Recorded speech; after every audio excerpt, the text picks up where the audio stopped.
stately feeling of being high, and it was like, you know, she doesn't pray for fools, something, you know, it was ages ago. She doesn't care for something, you know, it was real, just 3 chords thing, 1, 4, 5. But that was the first time I was like, right, the piano is dope. And then I don't know what it was. I attribute it to this 7-year cycle because I feel that's easy and I can identify that, and in my timeline that's how it goes. I hit 28 and I bought this Roland. I bought a Roland. I bought a Roland. 7-year thing there. Yeah, dude. Apparently, every 7 years, every cell in your body is regenerated or whatever. On my 21st birthday, I bought a Strat. On my 28th birthday, I bought this Roland Mini keyboard for $1,000. My dad was like, "What the fuck, bro? Like, what are you doing?" And he doesn't understand me. But and I bought that and I became obsessed. Like, is your dad manual? Hey, what does your dad do? He's a jack of all trades. He's a handyman. He's good with cars. He's good with this and that. He's running his own business now, doing like sealant.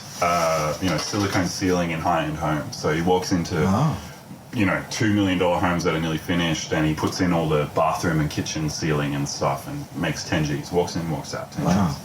I mean, 10G silicone man. But that's he's got to pay. Exactly. But then he's got to pay his workers and pay for the materials and all that. So he ends up walking away with just a modest wage. But better than what I've got. I have to say, man, he's never been good with money though. Like, shout out to my dad. But man, what's the name of your dad's business? Sealant Pro on Instagram. Check them out. Sealant Pro. Actually, they're really good and they do high-end homes. They got a good reputation. Why don't you write them a jingle? I'll do that later. No, right now.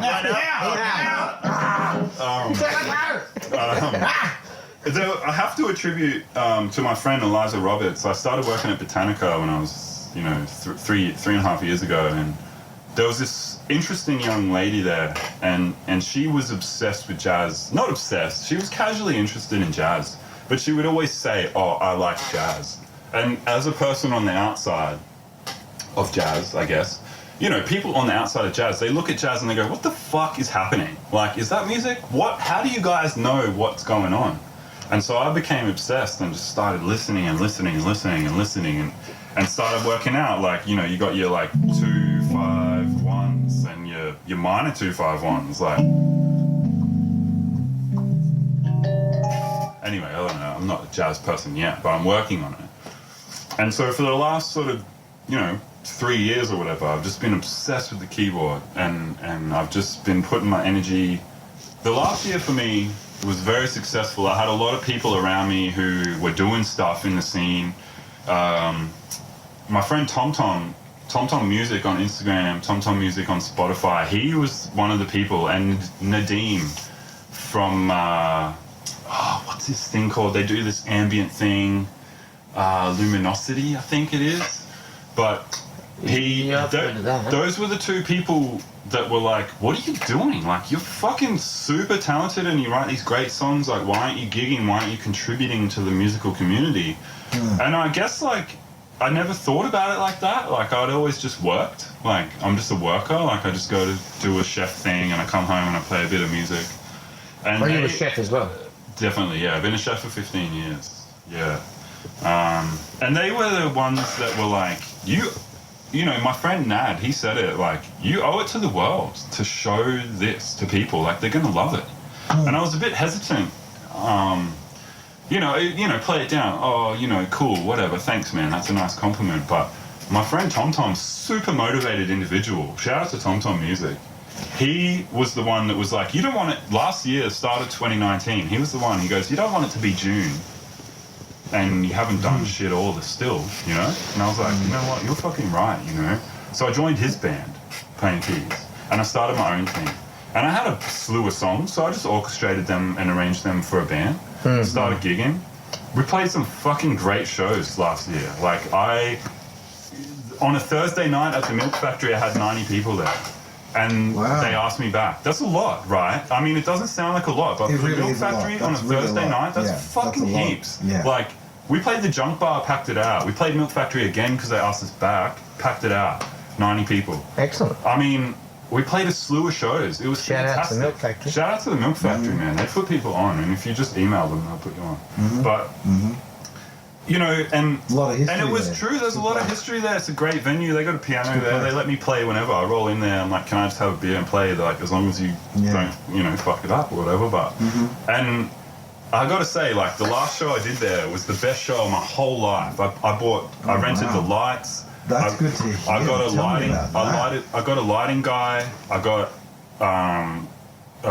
my guy to do projections with the projector and put up Willis stuff, like, you know, my face. I do all this. I do all my Photoshop and stuff myself. I do all my marketing and all my everything myself. I'm like a one-man record label, whatever. It's not the best quality. Like, my friends are always urging me, like, dude, put some effort into it. But it's like, I don't know. No, like, there's me. Like, whatever, you know.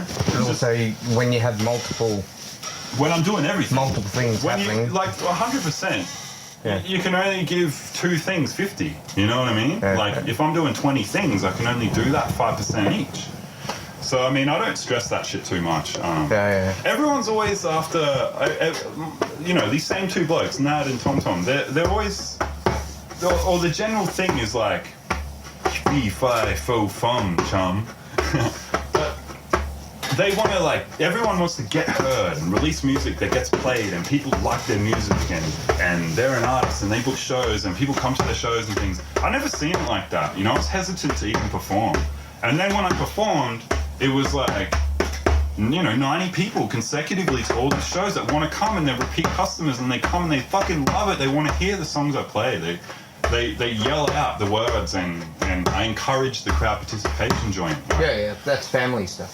It's absolutely, like, remarkable, and I'm glad they pushed me into it, because otherwise I wouldn't have done it. You know, I would have just kept working and been satisfied with that. So, like, Wouldn't have been satisfied. well, I have a song called Satisfied, Right. and it's like Can you go bassy? yeah, so E flat to A flat though, and it's just like 2 measures of each, and it's like, it's so simple. It's like, I'm gonna be satisfied, I'm gonna be satisfied, I'm gonna be satisfied, I'm gonna be satisfied, I'm gonna be satisfied, I'm gonna be satisfied, I'm gonna be satisfied, I'm gonna be satisfied.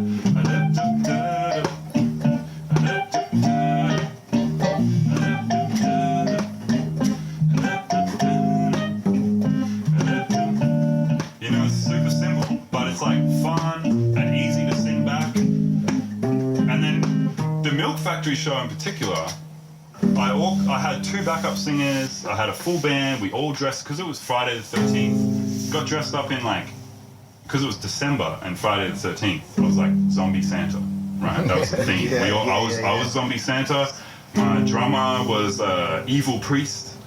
The string section was like face painted, wearing mask, brown robes like monk style, and the backup girls were the elves, you know. And then I had my dude during Satisfied. I was like, oh, gee whiz, you know, like it sure would be swell if there was someone with a horn in the audience, and from the audience you hear this like. So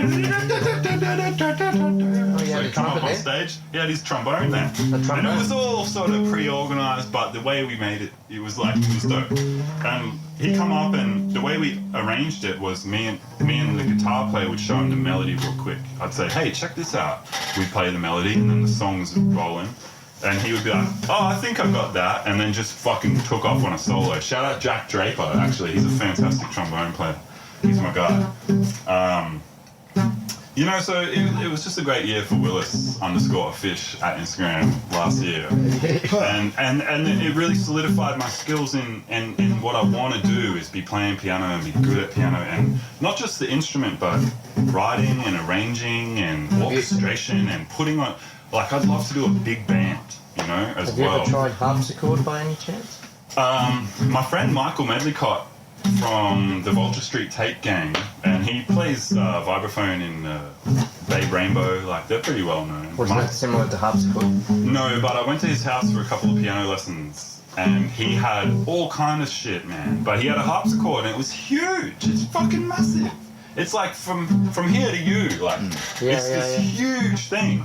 And it wasn't set up, and I didn't play it, but I never played a harpsichord before. But that's what all the Bach stuff is written on, like all the chorals and that 4-part counterpoint harmony. Yeah, it's kind of got like a tinny sound to it. Yeah, it's more like a guitar in the way that it plucks the string rather than a hammer action kind of vibe. So it's like a bit more, you know, like Renaissance period music. Like it's like the classical, like ding da da ding ding ding ding ding, rather than like Bill Evans or Chopin.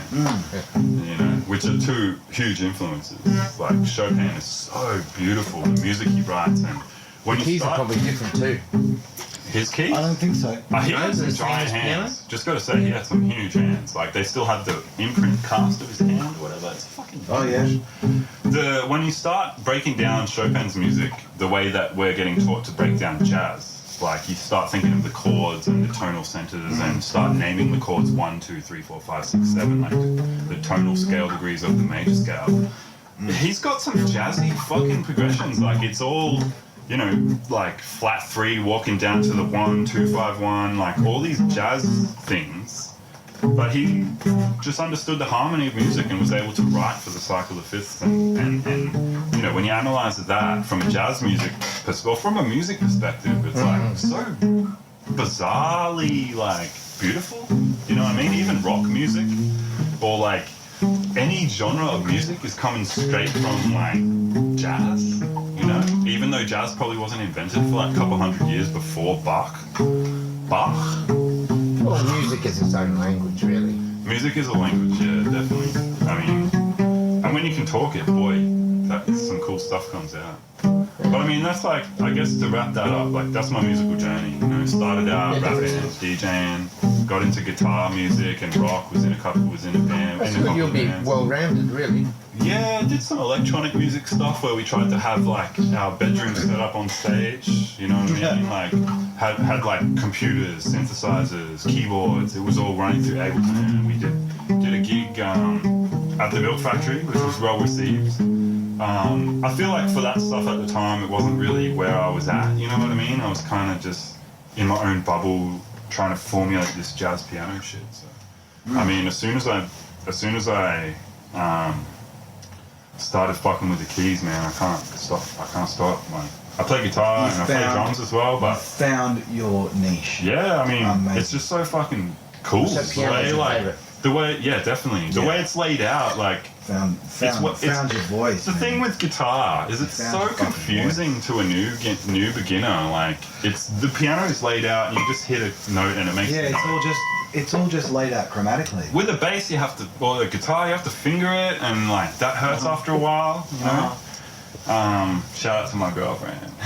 But no, so because after a while my fingers hurt. Anyway, yeah, it's just confusing. And then music theory is like this huge beast, which really isn't that big a beast, but people think, you know, like you hear those guys and they say, oh, just feel it, man. Yeah. Like, feel this 4-part harmony, like, you know, just feel that, bro. Feel this fucking Chopin etude. Like, knowing the music, knowing the language, it just helps you to speak and to talk with other people. It. And that's the thing about study at jazz music. It's not a big, scary thing, right? It just breaks it down. We're going to teach you the alphabet. It's literally 12 notes. Yeah. There's 6 different types of chords. There's 7 types of rhythms. We're going to teach you the alphabet, and then we're going to teach you how to speak. It's just laid out perfectly, like the way like a grade 1 kid goes to school. You know, like it's just different modes of learning too. Yeah. Some people don't connect with that mode. Well, we're the ones that are at jazz music school. Yeah, we all connect with that. Yeah, exactly. They teach it the way we need to learn it. Yeah. You know? They do really break it down well. I mean, I've been learning this stuff at home off the internet and books and friends. And they probably adapt to your mode of learning as well. They kind of just teach you like the like, I mean, it's been the first week, Jez, but they're breaking it down in such a way that it's all about listening and it's all about paying attention to the people around you, rather than here's how you do it, now just repeat. It's like, that's it. Have a listen. Exactly. You know, like when was the last time you stopped and actively listened to like the drum part in one tune or the keys part. Shut your eyes and just or the listen bass. to that bit. And make like The whole song. and make like I've done that before. and make a critical Yeah, how long's it assessment. been? But you're a muso though. I mean, we're musos talking about music to other musos. But I mean, I'd say music. Your but fame definitely, precedes you. definitely a fan. it's music. It goes alright. Yeah, I like music. Is this music? Yeah. I can certainly tune into different instruments according to what I want to. But it just Like makes you were it. talking about Frusciante and Flea. They've got different songs where they both shine in different ways. And you'll focus in on that instrument for a while. Even Chad on the drums. You know, he'll have drum solos and just go. So what are you playing? That's Blue Monk. He's playing the melody Go for of Blue it. Monk. Do your Blue Monk. That's your assessment on him, right? Yeah. You're doing the. I'll do the. Is that in B flat? Yeah. It's in F. Oh, what? B flat. I haven't learnt it in. It's in F, B flat. Like, what are you doing? Actually, when we got up on at JMI, the open day, they encouraged all the people coming for their first year to get up and jam. And like, I booked a little time in the rehearsal room prior and met a couple of people there. So when that time came, B I flat. turned straight around to them. Is it in B flat or not? Okay, what is it? Handbrake? Like you just stop. Oh yeah. Yeah. Or like you go like a half step above the root note. Oh, yeah. That's a nice one. Yeah, that's a nice one. I mean, the jazz language is so nice. Very pretty. It's I kind of biffed that melody. Paula, if you ever watch this, like so, but that's what I mean. When I biffed the note, I was like, Paula's gonna sing this. But like, no, fuck it. I only just learnt that tune this week, man. Fuck it. Dude. You know, yeah. Yeah. I mean, that's it. I know, it's so but cool. the other head that I played as my solo was like Jimmy Smith. He did a tune. Jimmy Smith is a great organ trio dude. So good. Fucking great. Jimmy Smith. Shout out to Jimmy Smith. Shout out to Jimmy Smith's organ trio. Blues. Home cooking, man. On the Home screen. cooking. He does this tune, CC Rider, and like, Oh, I just love that. yeah. That's a great song. Kenny Burrell, man. Kenny Burrell on the guitar, Yes. and Oh, motherfucker. I can't remember the sax He is a player. motherfucker. I've transcribed the sax solo for piano like a bunch of times, but can't remember it. Never wrote it down. I'm not good with rhythm notation. But like, I don't know. There's something about Jimmy Smith, man. He's just magic. Like, you can tell it's him. He does this one lick where it's like, that's Jimmy Smith, and you just know. Imagine being that person that when you play something, or the way that your style has developed, that thousands and hundreds of thousands of people can hear that one lick that you always do, and it's like, that's Jez. You know what I mean? Like, that's Will. That is I like, know what that means. huh? I'm listening to you. Oh, What did you? Just talking What was it? production while you talk. what happened with the production? I'm interested. We're just checking to make sure the cameras are still working. Well, 55 minutes is Yeah. done so far. That's 55 minutes. Yeah, that's that feels like a kick walk through the tea party. You know, Can we like have a there's little like- break there? Have a little break? Have a smoke break? Yeah, Shall we- I need a wee, if that's Yeah. fine. Is that okay to say wee on camera? Do a piss. I prefer tittle. Just if you do it in the backyard, it's pretty public. You've got like 3 stories. Look, as long as you use the right grammar, one takes a leak, one goes for a slash. I'm never going to steal your piss if that's what you were saying.